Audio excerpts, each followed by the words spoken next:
Bienvenido al altar familiar del Centro Cristiano de Evangelización, un tiempo donde la familia se reúne alrededor de Dios para compartir su palabra, orar y darle alabanza. Estaremos un poco más de media hora compartiendo información, entrevistas, alabanzas, saludos y por supuesto la bendita palabra de Dios. Aquí comienza el altar familiar del Centro Cristiano de Evangelización.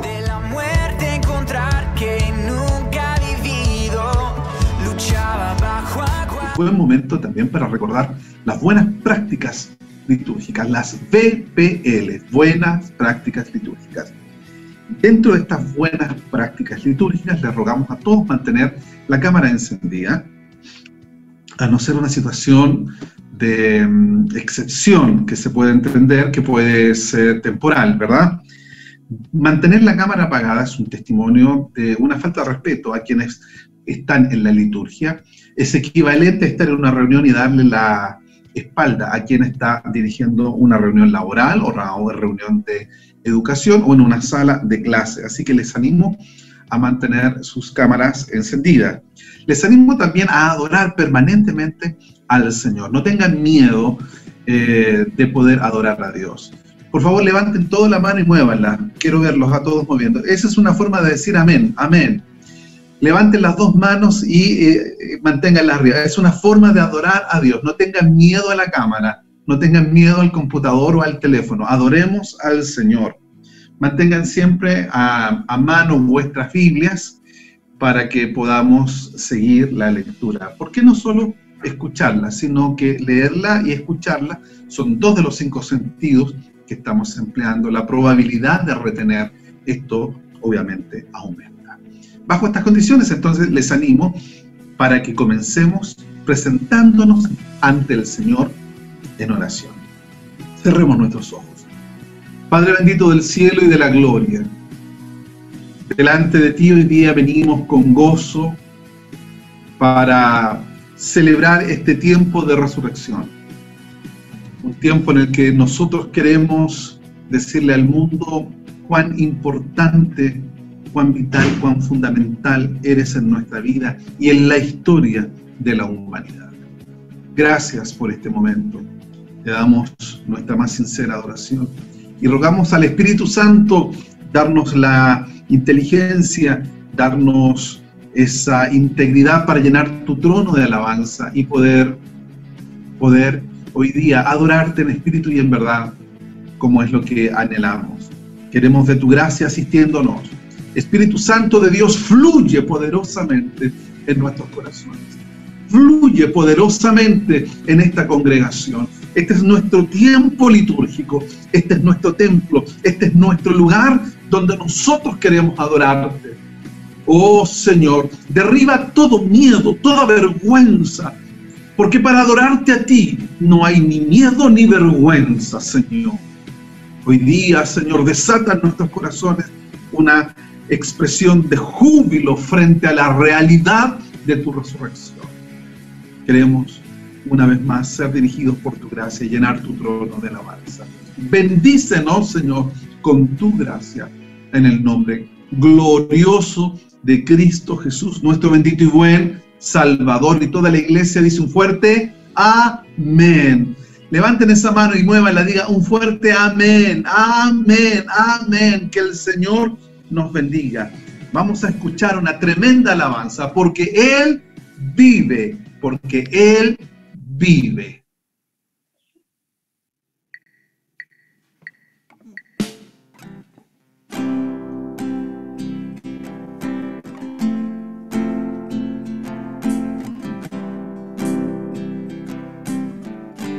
Dios nos envió a su Hijo Cristo. Él es salud, paz y perdón. Vivió y murió por mi pecado.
tenga miedo de aplaudir, aplauda al Señor, adore a Dios.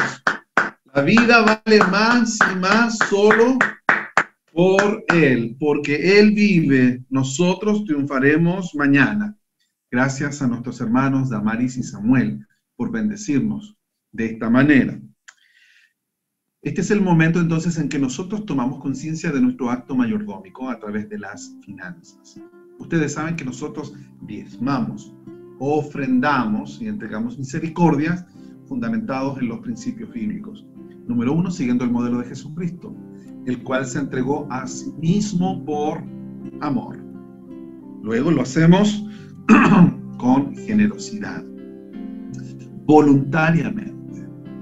Lo hacemos de una manera en la cual, sin presión y sin obligación, pero llenos de gratitud, entregamos al Señor. Entregamos diezmos para nuestros ministros, entregamos ofrendas para la administración de la casa del Señor y también entregamos para los necesitados. Lo hacemos también, además de voluntariedad, con generosidad, lo hacemos con liberalidad, sin esperar recibir nada a cambio. Nos sembramos a través del diezmo, nos sembramos con la ofrenda, nos sembramos en la misericordia. Sabemos que Dios es soberano para darnos todo cuanto necesitamos en el momento que Él estima conveniente. Nosotros, responsablemente y en mayordomía, damos lo que a Él le corresponde. Él es el dueño de todos y por lo tanto nosotros damos diezmos, ofrendas y misericordia sin esperar recibir nada a cambio. Y lo hacemos de una manera proporcional, en la medida que hemos sido prosperados. Mientras más prosperados somos, más entregamos, más diezmamos, más ofrendamos, más misericordia entregamos. Porque esa es la responsabilidad que el Señor nos encomienda. En la medida que somos prosperados, entregamos para su obra. Así que ustedes ya saben, háganlo directamente en la cuenta de nuestra iglesia y si no tienen cómo hacerlo, pueden hacerlo depositando en caja de vecina. Y ustedes saben que por cada transacción hay que enviar un voucher, ¿verdad?, a el correo de Finanzas 2020 de la iglesia para que pueda quedar un registro.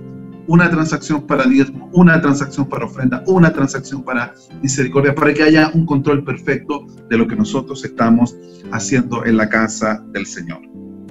También queremos dar gracias al Señor porque su gracia hasta acá nos está ayudando.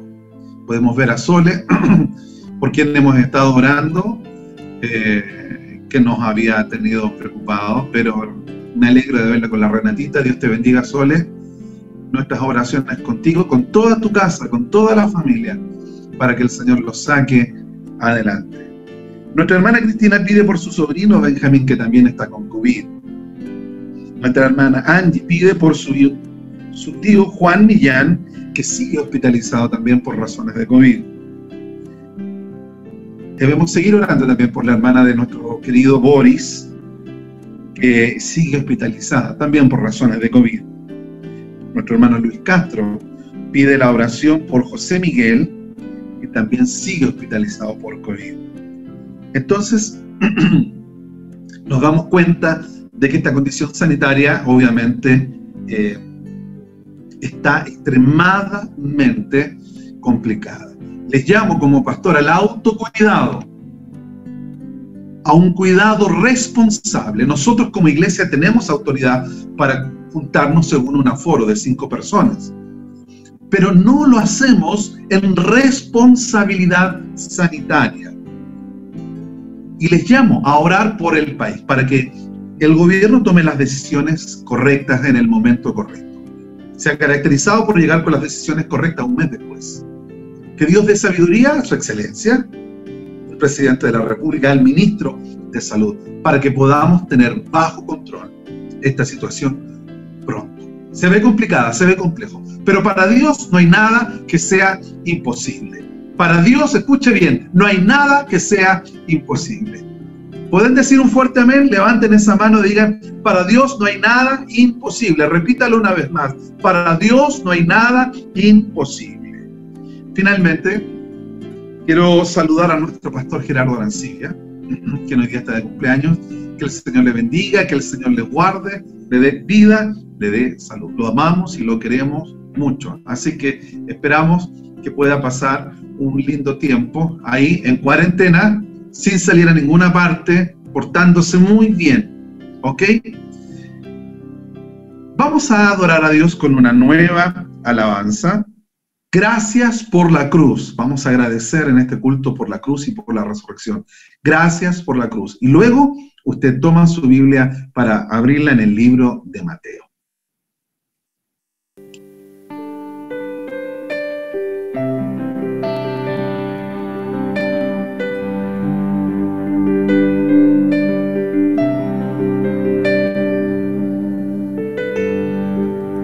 Gracias por la cruz, oh Dios, el precio que pagaste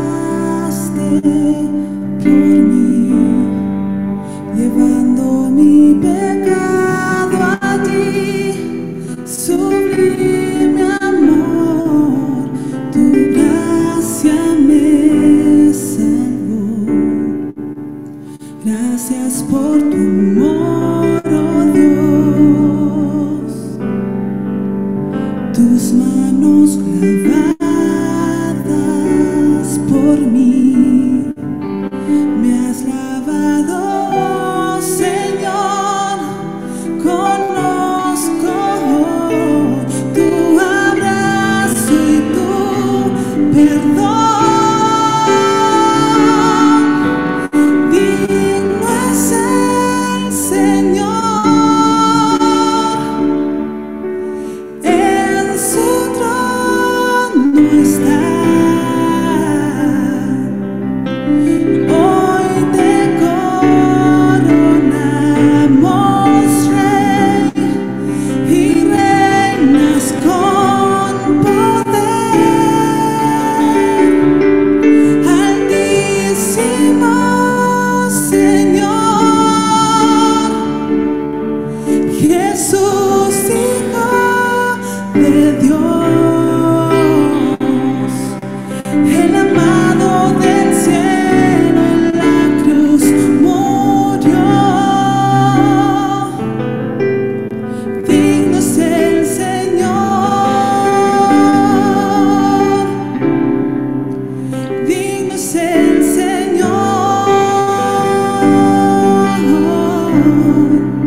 Aleluya. Bendito sea el nombre del Señor nuestro Dios.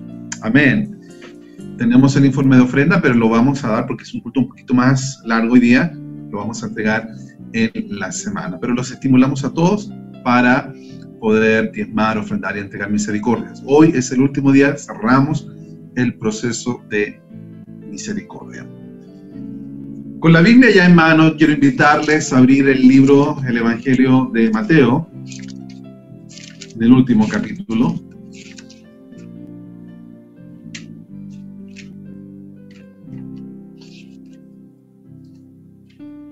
Mateo capítulo 28, versículo 1 en adelante, último capítulo de Mateo. Evangelio de Mateo, o la buena noticia de Mateo, capítulo 28.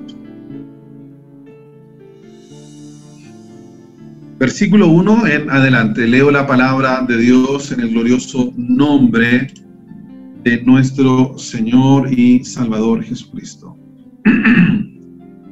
Pasado el día de reposo, esto es el sábado, el Shabbat, al amanecer del primer día de la semana, esto es el domingo, vinieron María Magdalena y la otra María a ver el sepulcro.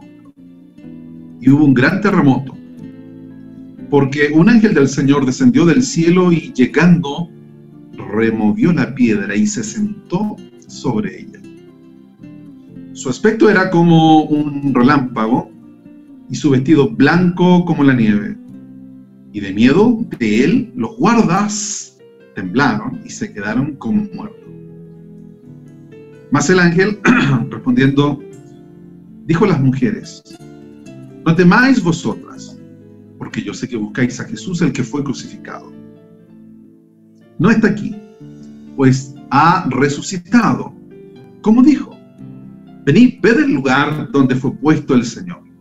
E id pronto y decid a sus discípulos que ha resucitado de los muertos. Y aquí va delante de vosotros a Galilea. Allí le veréis, y aquí os lo he dicho. Entonces ellas, saliendo del sepulcro con temor y gran gozo, fueron corriendo a dar las nuevas a sus discípulos. Y mientras iban a dar las nuevas a sus discípulos, y aquí Jesús les salió al encuentro diciendo: ¡salve! Y ellas, acercándose, abrazaron sus pies y le adoraron.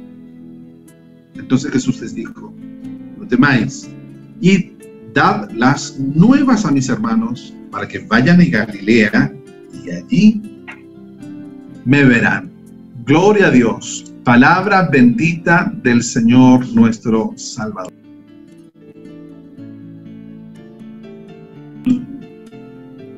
Me encanta este evangelio de Mateo porque de alguna manera dignifica también a la mujer. En una época donde la mujer lucha por sus derechos, el evangelio es la primera buena noticia de esta restitución, de esta dignificación, de esta igualdad hombre-mujer. Jesús se aparece a las mujeres, a María Magdalena y la otra María, para que ellas sean las portavoces de esta buena noticia. Bien por esa gran afirmación que hace este evangelio. Este fin de semana nosotros hemos recordado Pascua. Pascua no es otra cosa sino el Pesaj, la fiesta del Pesaj. La fiesta en que se celebra el paso del arco del ángel de la muerte en la casa de los hebreos, que tenía la sangre del cordero en el dintel de la puerta. Este ángel cobró la vida de los primogénitos de aquellos hogares que no tenían la señal de la sangre. Esta fue la 10ª y última plaga que tuvo que soportar Egipto hasta que el corazón de Faraón fuese reblandecido para dejar ir libre al pueblo hebreo hacia la tierra prometida. Es en este contexto de esta fiesta solemne de Pascua en que Jesús, el Hijo de Dios, fue crucificado en Jerusalén. Fue este el contexto en el cual Jesús, como verdadero Cordero Pascual, fue voluntariamente a la cruz, donde muere en medio de dos malhechores, habiendo sido el único santo y justo, y no habiéndose encontrado pecado alguno en él. Según el libro de Romanos y en la síntesis teológica que hace Pablo, Jesús muere por nuestros pecados y resucita para nuestra justificación. Es por eso que el sermón de hoy es la resurrección de Jesús, el milagro excelente. El milagro excelente. O el milagro por excelencia de las Sagradas Escrituras. No existe mayor milagro que este. Entonces, es en este contexto histórico, en medio de la celebración del Pesaj, en medio de la celebración de la Pascua, que Jesús es crucificado, que muere por nuestros pecados y resucita para nuestra justificación. Es en el último día de la celebración de esta fiesta cuando se verifica el milagro excelso, el portento por antonomasia, el milagro por excelencia, la piedra fundamental de nuestra fe, y me refiero a la resurrección de Jesús en el poder del Espíritu Santo. Entonces, cuando nosotros pensamos en Pascua, Pascua es mucho más que comer pescados, que comer marisco, que esconder huevitos, que comer chocolates. Pascua es la pasión y muerte de Jesús, su muerte en la cruz del Calvario y su resurrección para nuestra justificación. Con esto en mente y con la gracia de Dios asistido por el Espíritu Santo, quiero que consideremos dos verdades, solo dos, hay muchas más, pero solo dos verdades tocantes a la resurrección de Jesús. En primer lugar, esta resurrección es una señal divina que valida a Jesús como Hijo de Dios. Vuelvo a repetir esto. Es una señal divina que valida a Jesús como Hijo de Dios ante los ojos de los hombres. Jesús es Dios, no necesita ser validado ante los ojos de Dios, sino que es validado como Hijo de Dios ante los ojos de los hombres. Esta verdad de que Jesús es resucitado es fundamental para nuestra fe. Cuando decimos resucitado significa levantado de entre los muertos. Jesús venció la muerte. Iglesia de Cristo, Jesús venció la muerte para nunca más volver a morir. Él cumple entonces lo que Él dijo de sí mismo en el Evangelio de Juan. Yo soy la resurrección y la vida, y el que cree en mí, aunque esté muerto, vivirá. Y todo aquel que vive y cree en mí no morirá jamás. Palabra de Jesús.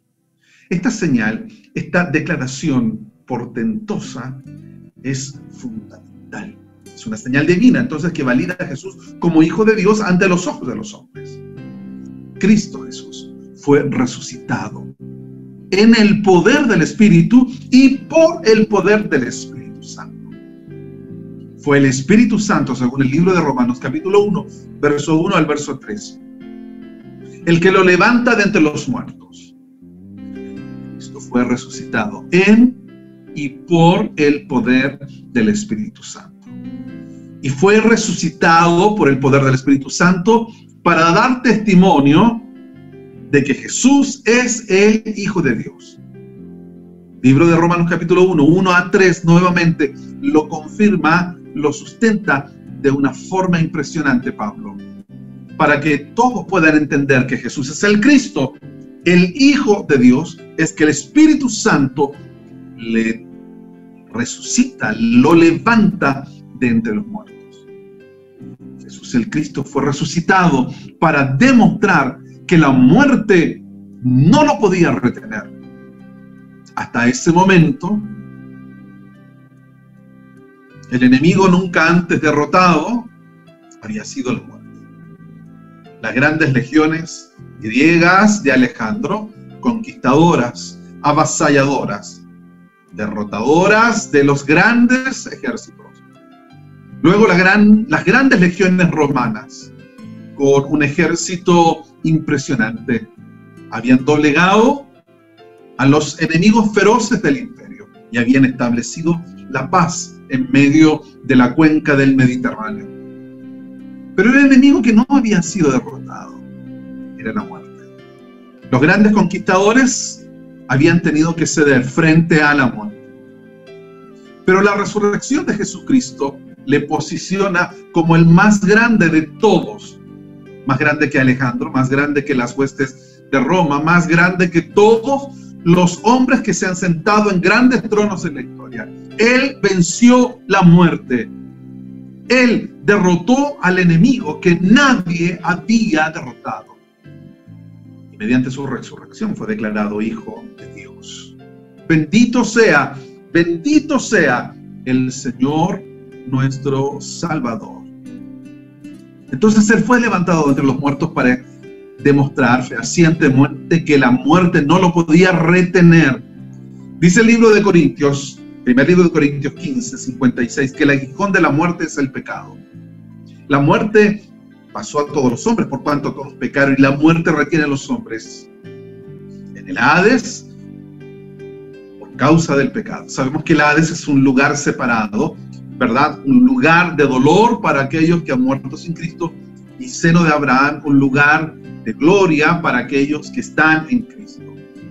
Entonces, Él demuestra que vence la muerte, porque el aguijón de la muerte, que es el pecado, no tuvo poder ni autoridad sobre Él, porque fue santo, justo y puro, ajustado a la ley.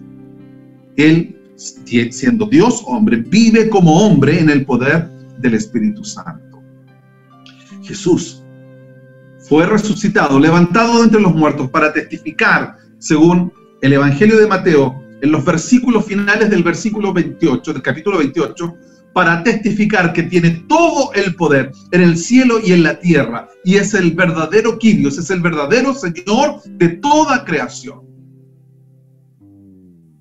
La declaración de Mateo en los versículos finales del capítulo 28 es poderosa. He aquí, me ha sido dado todo el poder en el cielo y en la tierra. Por tanto, vayan y hagan discípulos.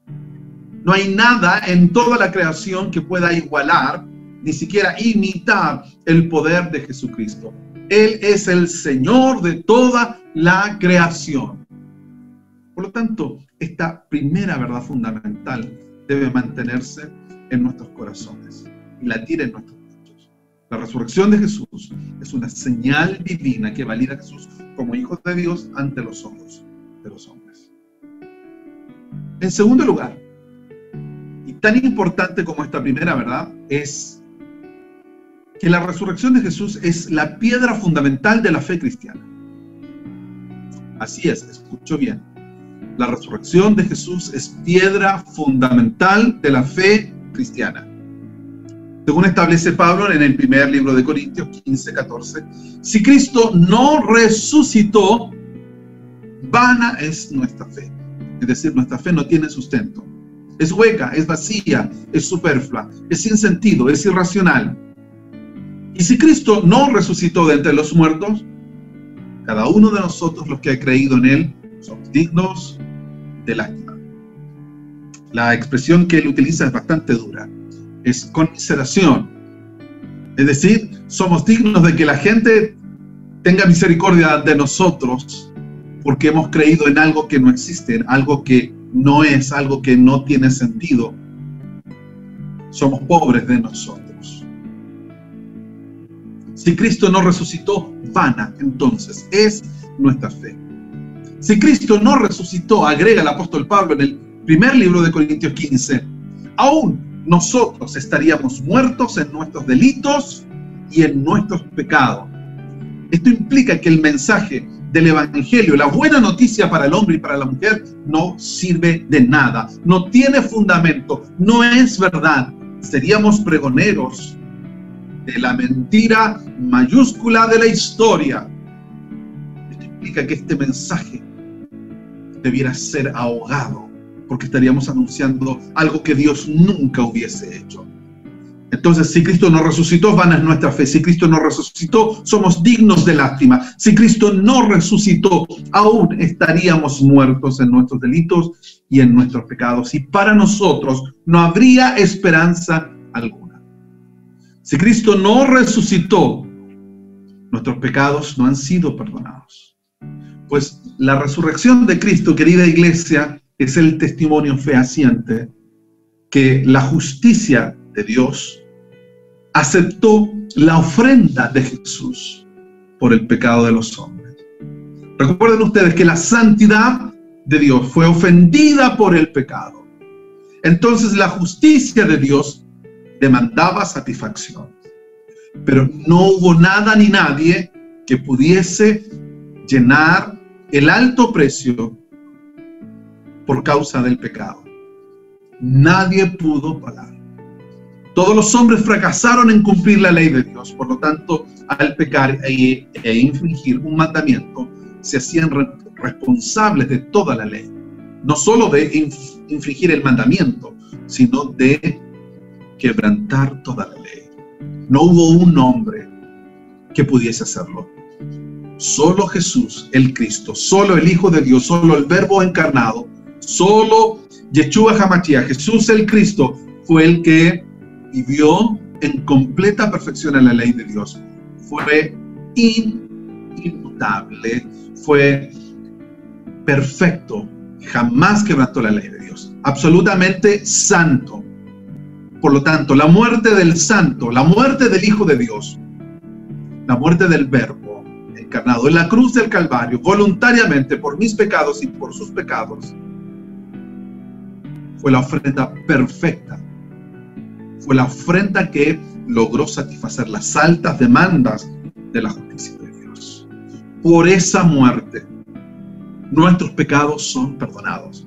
Pero la resurrección de Jesucristo es el testimonio de que esa ofrenda por la muerte, por el pecado, ha sido aceptada. Gloriosa sea la resurrección de Jesús. Impactante su muerte, gloriosa su resurrección, porque por su muerte y su resurrección nuestros pecados son perdonados. Bendito sea Dios, bendito sea Dios. La resurrección de Jesús entonces es el testigo fiel de que la ofrenda por el pecado ha sido aceptada. Tus pecados y mis pecados han sido perdonados. Aleluya. Cristo resucitó de entre los muertos. Ese es el pregón de la iglesia de Jesucristo. Se levantó victorioso. La muerte no lo pudo retener. El Maestro excelso, vivo está. Escuche, vivo está y está sentado a la diestra de Dios intercediendo por nosotros, los pecadores. Esta es la noticia gloriosa del Evangelio. En este primer día de la semana anunciamos la resurrección de Jesús. Esta es la noticia que ha transformado los corazones desalentados de los discípulos que iban camino a Emaús, los cuales cuando partieron el pan se dieron cuenta de que el divino compañero del camino era el mismo Jesús el Cristo. Esta es la noticia que estremeció a los sacerdotes del templo, quienes inmediatamente trataron de desacreditar, trataron de tapar y trataron de ensuciar. Hasta el día de hoy siguen intentando ensuciar, hombres y mujeres, esta verdad eterna de los siglos. Jesús es el Cristo, Yeshua HaMashiach. Él resucitó, se levantó de entre los muertos.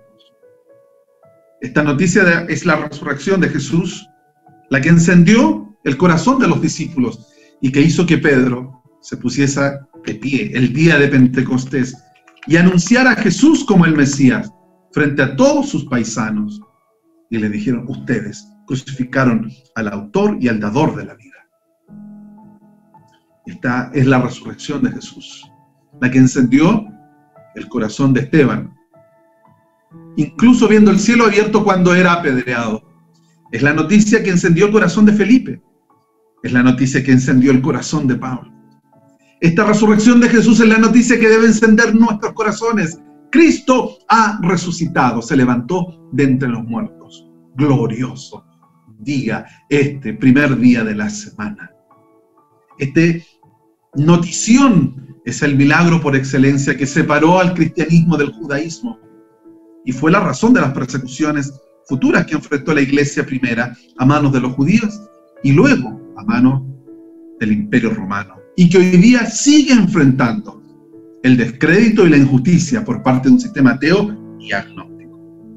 Esta es la gloriosa noticia del milagro por excelente sobre el cual descansa nuestra alma perdonada. Este es definitivamente el milagro por excelencia de las Sagradas Escrituras. La resurrección de Cristo, para ir cerrando este sermón, es el grito que debe latir en nuestro pecho. no solo el primer día de la semana, los 365 días del año. Cristo ha resucitado.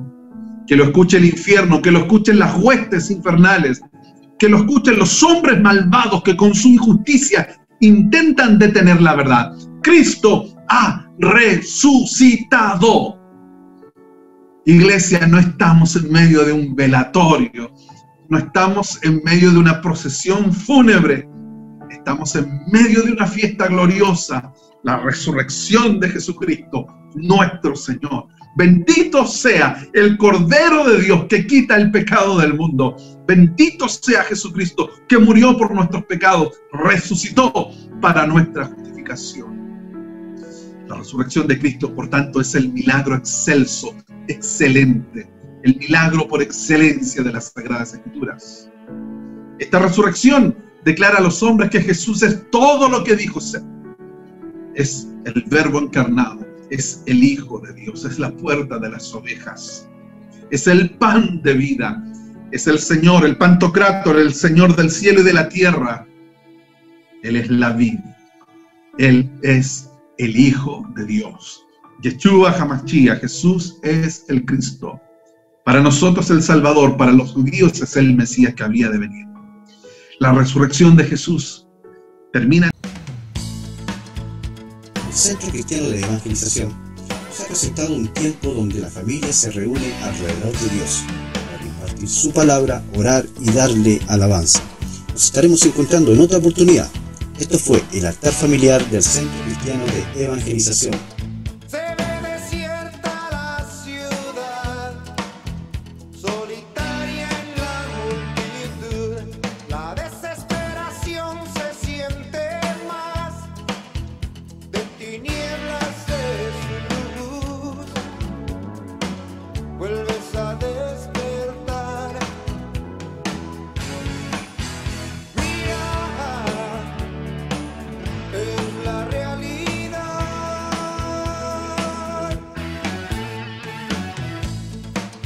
Hay un vacío en tu interior que no puedes saciar. Consume sin satisfacción, no te puedes conformar. ¿Será que hay algo